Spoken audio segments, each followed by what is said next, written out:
from the Mercy One studio. Support for Faith on Trial and Iowa Catholic Radio provided in part by Imogene Ingredients.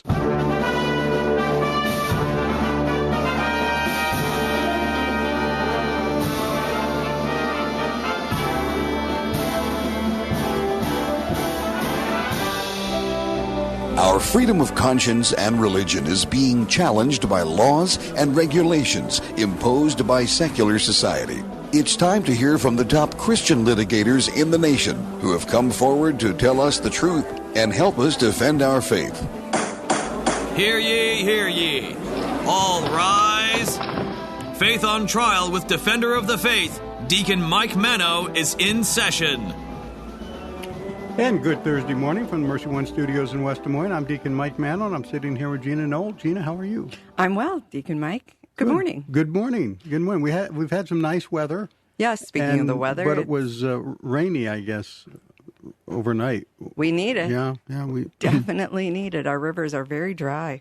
Yeah, what the problem with the rain is then the grass grows and I got to go out and mow again. Yeah, it means work for you. Means work for me. And no more bonbons and soap operas. That's right.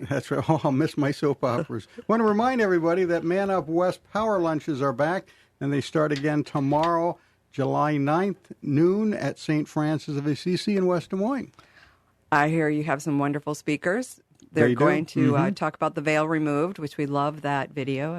If our listeners haven't seen it, I think it's available YouTube and at their website, The Veil Removed. It's very good. It really, I think of it every Sunday or every time I'm at a Mass. Yeah, I think of it too. And it's a beautiful visual for me. And I look around up on the altar and say, all these angels are going to be right here with us. Yeah. Well, and I had no idea till I watched The Veil Removed that you should have your guardian angel bring your offerings to the altar at the Eucharistic portion of the liturgy. My guardian angel is usually traumatized by what I do, so he's probably cowering in a corner someplace. You see that picture of the angel with his head in his hands, crying, weeping. Right. That's a lot of our guardian angels these days. Yeah. And I think of it as a good reunion for my guardian angel to be with her. Or his compadres up there at the altar. That's it's a good chance for her. It's like a reunion. That's right. And it's a great video. A lot of times when I talk to my guardian angel, I ask him, this person out there is having a tough time. Talk to their guardian angel. See if you can help them out some way. I kind of send them on a mission. There you go help these other people. All right. We also want to mention that next week we have our Lori Morgan concert on the 15th at the Horizon Event Center. And you can get a VIP pass if you text Lori, Lorrie, to 515-223-1150. That's your chance to win a VIP pass. You can learn more about the tickets at celebratecountry.org. That's right. And it's country music, not necessarily my favorite, but she is phenomenal human being and artist. So I would encourage everyone to join us at that programming. Yeah. Now, unfortunately, I'm going to miss the concert. Yes, you have we set up a couple of months ago, a authors thing at Chocolatery down on Ingersoll, starting at 4 to 7 that evening. And there are myself and 4 other authors that are going to be there with books. Oh, will you be signing books as well as talking about them? If people want me to sign them, I will, for a couple extra dollars. You can buy the book, and then there's a service fee if I. But and my books you can't really get anywhere because both of them are out of print. But I have copies that. They're murder mysteries. If you like I was going to say, our listeners might think it might be a legal book, but they really are nonfiction murder mysteries. They're fiction.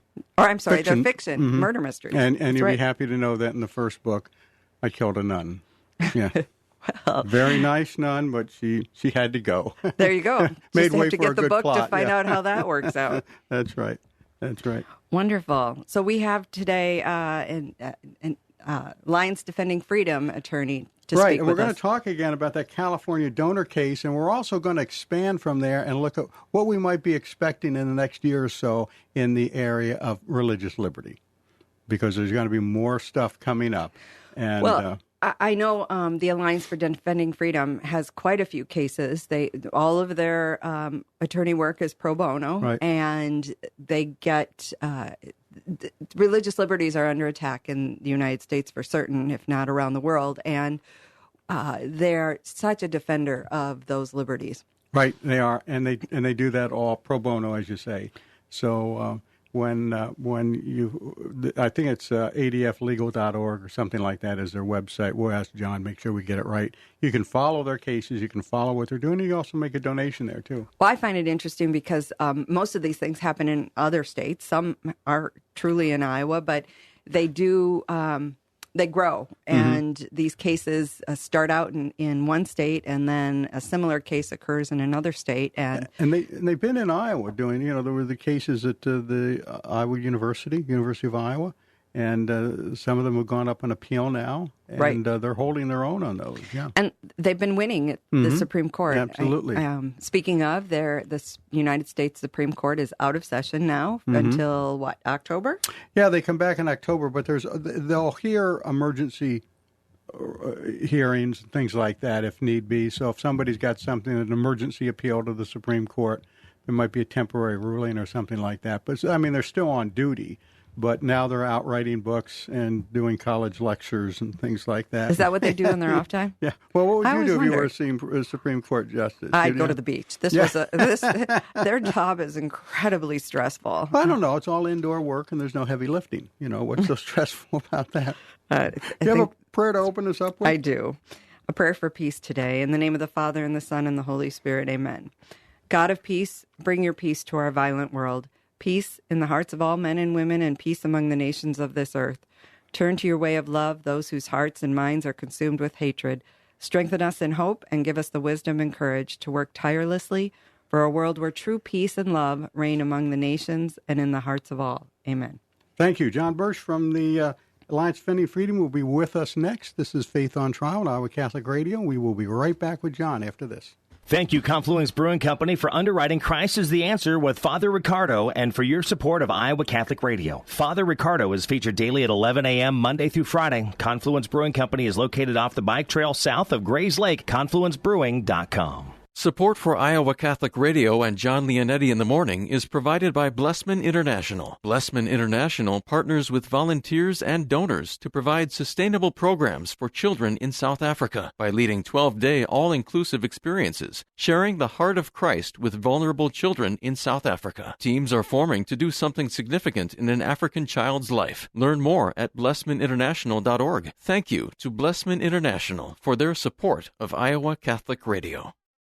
St. Vincent de Paul's assists those living in poverty to become self-sufficient. Learn more at svdpsm.org or call 515-282-8327. This message brought to you by Homemakers Furniture. Support for Iowa Catholic Radio and John Leonetti in the Morning provided by Bell Construction. Bell Construction is a roofing company. They specialize in residential re-roofs, light commercial jobs, and have the experience to meet all of your roofing needs with personal service. With Bell Construction, the owner will come to your home or place of business in person to inspect and ensure the quality of work that you deserve. They pride themselves in working with you on a personal basis and making sure you are satisfied. Bell Construction, 515-963-4494. Bell Construction. Support for Iowa Catholic Radio and Faith on Trial provided by Paul Martin and Paul Mitchell, owners of Imogene Ingredients. Imogene Ingredients supply specialized feed ingredients for livestock and pet diets to improve maternal and young animal health in both conventional and organic production.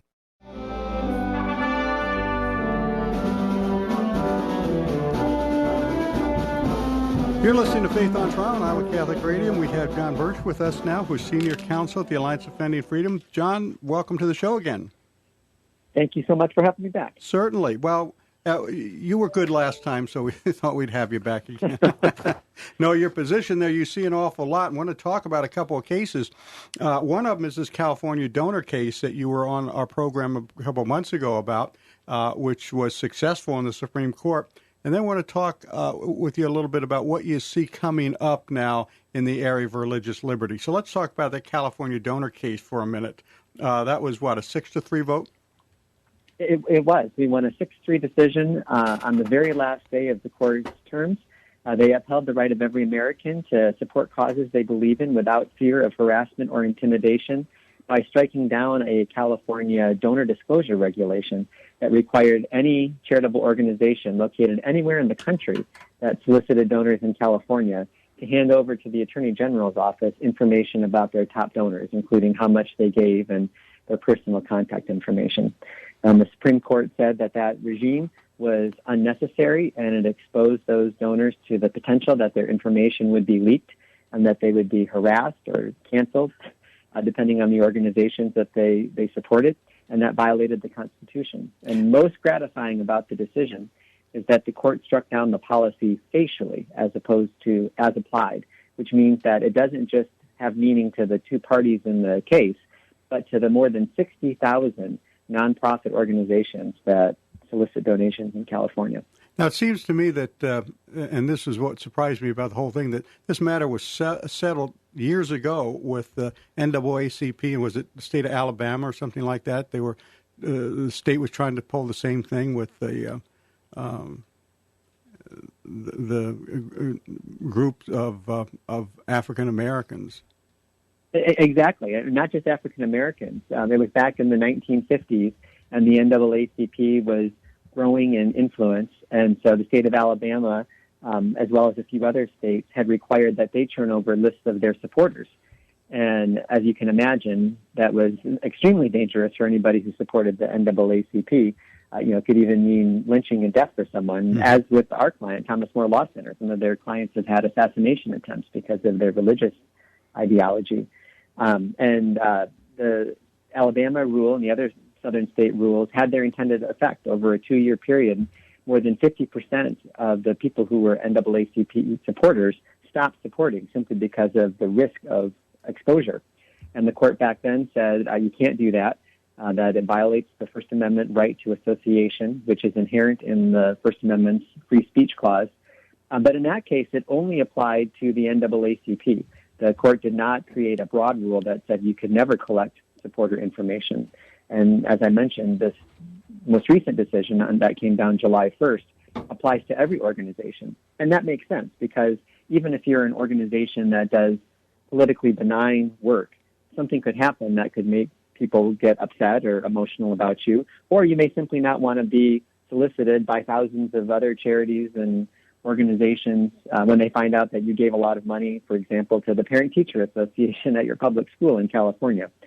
So it took that NAACP precedent, brought it into the 21st century, and applied it in a very broad way that protects all Americans. Good. So, John, when we first started following this particular case, I remember learning that the state of California had started collecting some of these lists under their regulations and policies.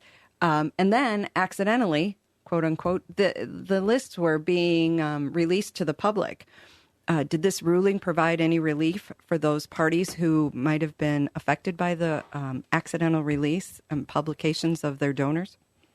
That's a great question. This ruling does not address that because Thomas More Law Center, our client, and Americans for Prosperity Foundation, which was the other plaintiff in the Supreme Court, both said, we are not giving you any Schedule Bs, and they went immediately to court to protect their donor's identity.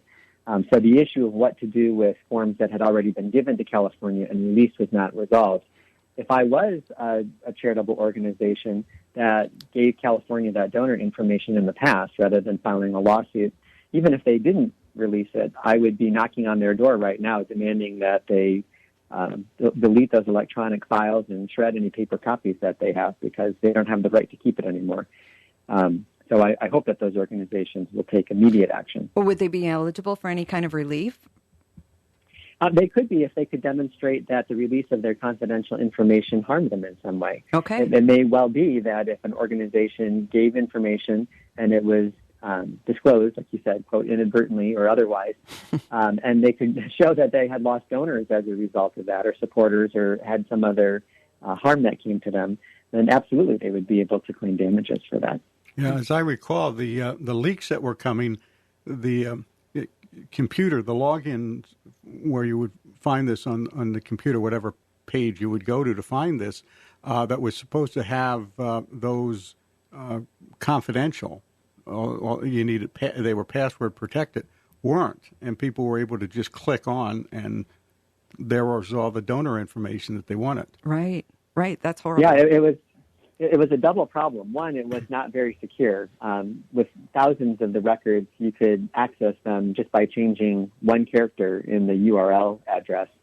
And with others, they were just posted for anyone to see without having to do anything, no password, no nothing, simply because they made mistakes.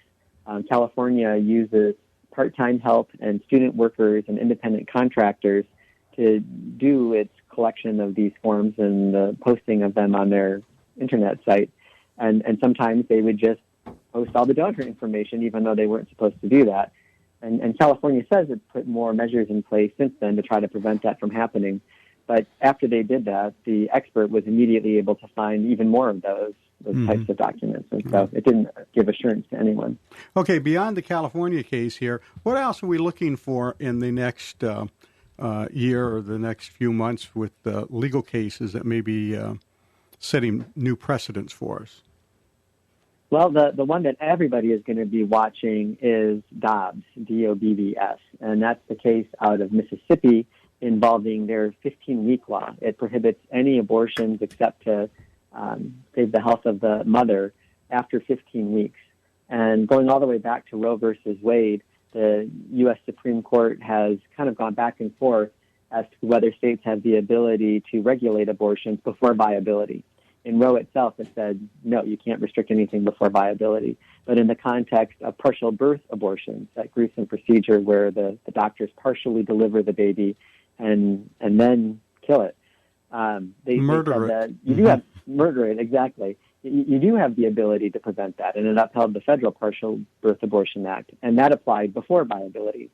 And so the court may make a ruling that says, yes, states can regulate before viability. That would open the door to some of these recent laws that include 12-week laws, fetal pain laws, heartbeat laws, things like that.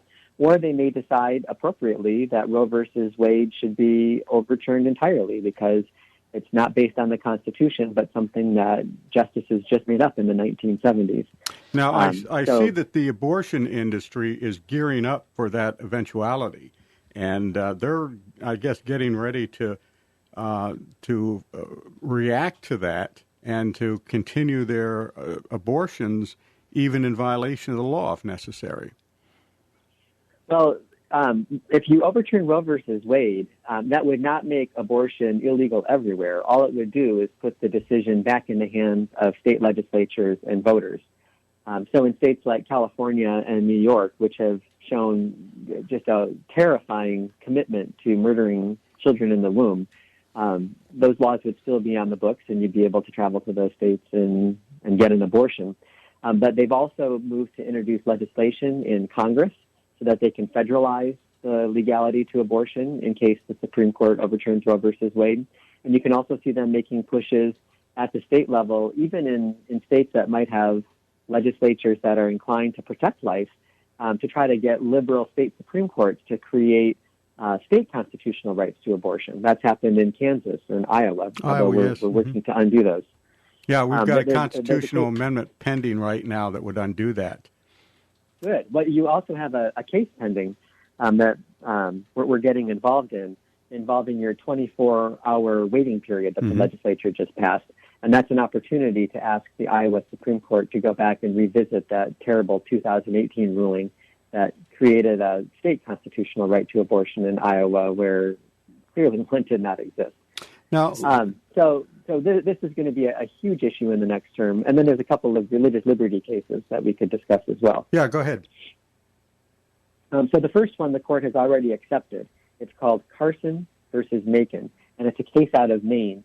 And this is what I would say would be the third part in a three-part trilogy of cases involving religious education and whether states have the ability to provide public dollars for private non-religious schools, but discriminate against religious schools in that funding. And the court first in an Alliance Defending Freedom case in Hosanna-Tabor said that the state of Missouri couldn't do that in the context of playground resurfacing. That was the one that involved the chopped tires that they would put down on playground surfaces to protect kids. And they had a Blaine amendment that said no funding for religious schools. The state refused to give the Lutheran school the money for the playground, and the Supreme Court said, no, that's discrimination. The second part in the trilogy was last year in Espinoza. That was the Montana Scholarship Program, and Montana also had a Blaine Amendment, and they said, well, these scholarships can't go to anybody attending religious school. And again, the Supreme Court said, no, that's unconstitutional. But they were very careful to say that it was because Montana and Missouri before it were discriminating based on the religious status of those schools. Simply because they were religious schools, they were out. So what the Court of Appeals did in this Maine case, it was former Supreme Court Justice Souter, who has retired but still sits as a Court of Appeals judge. He wrote an opinion saying, well, Maine isn't discriminating based on status. They're discriminating based on religious use. So if you're a religious school in name only and you provide, what's generally a non-religious education, that's okay. But if you want to actually teach religion in your classes, then Maine can say no to that. And the Supreme Court took that case, and I've got a high degree of confidence that they're, again, going to vindicate the right of religious schools to actually be religious and not simply rely on the status distinction. Now, this case in Maine, is this the case where the state law requires school districts that don't have high schools to pay the tuition to a school of the parent's choice? That's correct. Yeah. If you're in the Midwest, like you are and like I am, this sounds like a strange system. But they've got these districts set up, and some of them have public schools K through 12, and some of them do not. And if they do not, you have to send your child somewhere else. And so state funding allows you to homeschool. It allows you to send your kid to a neighboring public school, and it allows you to send your student to a neighboring religious school, so long as they aren't actually religious. Yeah. But if as I recall, you can send your child to an out-of-state school. Yeah. In that. Yeah. That too. The only thing you can't do is send them, for example, to a Catholic high school in your district or a neighboring district that actually teaches the principles of the Catholic faith while they're talking about science and history and other subjects. So that'll be what the Supreme Court focuses on. Okay. Very good. Anything else going on? I have one question I wanted to ask you about, and that's and we have this down on my sheet here. The Supreme Court turned down Barronelle Stutzman, the Washington florist. She was seeking another hearing in front of the Supreme Court, and they turned that down. What gives with that? Well, that was a terrible tragedy for Barronelle Stutzman. For those of you in your audience who don't remember her, she's the Washington State floral artist who creates floral art for any customer, will hire anybody, even LGBT employees, and has. She had a long-term customer client. His name was Rob, and she provided all of his custom floral arrangements over this 10-year period, including for celebrating he and his same-sex partners' anniversaries and their Valentine's Day celebrations. But when Rob asked her to do the flowers, custom flowers, for their same-sex wedding, she took him aside, held his hand, and told him how much she loved him and cared for him, but she simply couldn't do that because of her relationship with Jesus Christ and her beliefs about marriage. And she recommended 3 other nearby florists that she knew would do a good job. He was disappointed, but left as a friend, and she thought that would be the end of it. But when the Washington State Attorney General got wind of that, without having even received a complaint, he launched an unprecedented lawsuit against Barronelle in both her business and her personal capacity. They went all the way to the Washington State Supreme Court, which concluded that for having lovingly treated this customer for 10 years but turned down one message that she couldn't express, that violated the state anti-discrimination ordinance, which applies to sexual orientation. The Supreme Court vacated and remanded that decision the first time based on the Masterpiece Cake Shop case involving our client Jack Phillips, the master baker in Colorado. And they just simply re-entered the same opinion again, almost word for word. And 3 justices would have taken Barronelle's case this time, but you need 4. You need 4. It wasn't enough. Yeah. And so, it's very disappointing. It means that she's potentially on the hook for attorney's fees for the ACLU, which represented the couple, and that could be well into the 7 figures. John, I'm getting a wrap sign here, so we're going to have to close down here. Real quick, your website, in case somebody wants to follow what you're doing. Absolutely. It's adflegal.org. And I urge people to continue praying for Baron Nell. And because of her courage, there's going to be lots of cases in the future that give the Supreme Court opportunities to uphold religious liberty in this country. Thank you, John. We'll be talking to you again. You're All right. You're listening to Faith on Trial on Iowa Catholic Radio. Hi, this is Father John Riccardo, and I want to thank Caldwell Parish Funeral Home and Crematory for underwriting Christ is the Answer. Losing a loved one, as we know, is never easy, and it can leave you feeling lost and even hopeless at times. But Caldwell Parish helps ease that burden by sincerely caring both about your loss and about your faith. Caldwell Parish Funeral Home and Crematory is Des Moines' only Catholic-owned and operated funeral home. Their number is 515-276-0551 or online at caldwellparish.com. The Catholic Tuition Organization provides tuition assistance for families to send their kids to our Catholic schools and 65% Iowa tax credits for you. Give to ctoiowa.org. Support for Iowa Catholic Radio and John Leonetti in the Morning is provided by Blessman International. Blessman International partners with volunteers and donors to provide sustainable programs for children in South Africa by leading a 12-day all-inclusive experience sharing the heart of Christ with vulnerable children in South Africa. Teams are forming to do something significant in an African child's life. Learn more at blessmaninternational.org. That's blessmaninternational.org. Thank you, Blessman International, for your support of Iowa Catholic Radio. Support for Iowa Catholic Radio and the Uncommon Good provided by Mercy College of Health Sciences, where you can chart your course for more. This is Bo Bonner. And I'm Dr. Bud Marr from the Uncommon Good. Mercy College provides unparalleled clinical rotations, hands-on learning, accelerated education, and flexible schedules. Since 1899, Mercy College has been transforming students into healthcare professionals. Guided by Catholic values, our faculty put classroom theory into practice. Students are prepared for roles in service and leadership throughout their own careers. Learn more at mchs.edu. All right, that's it for Faith on Trial this week. Let's end with our prayer to St. Michael. St. Michael the Archangel, defend us in battle, be our protection against the wickedness and snares of the devil. May God rebuke him, we humbly pray, and do thou, O Prince of the heavenly host, by the power of God, thrust into hell Satan and all the evil spirits who prowl about the world, seeking the ruin of souls. For Gene and myself, thank you for listening. Join us next week for another edition of Faith on Trial. Our freedom of conscience and religion is being challenged by laws and regulations imposed by secular society. Faith on Trial with Defender of the Faith, Deacon Mike Mano. Faith on Trial, Thursdays at 10 a.m. on Iowa Catholic Radio, iowacatholicradio.com, and the Iowa Catholic Radio app. Support for Faith on Trial and Iowa Catholic Radio provided in part by Imogene Ingredients.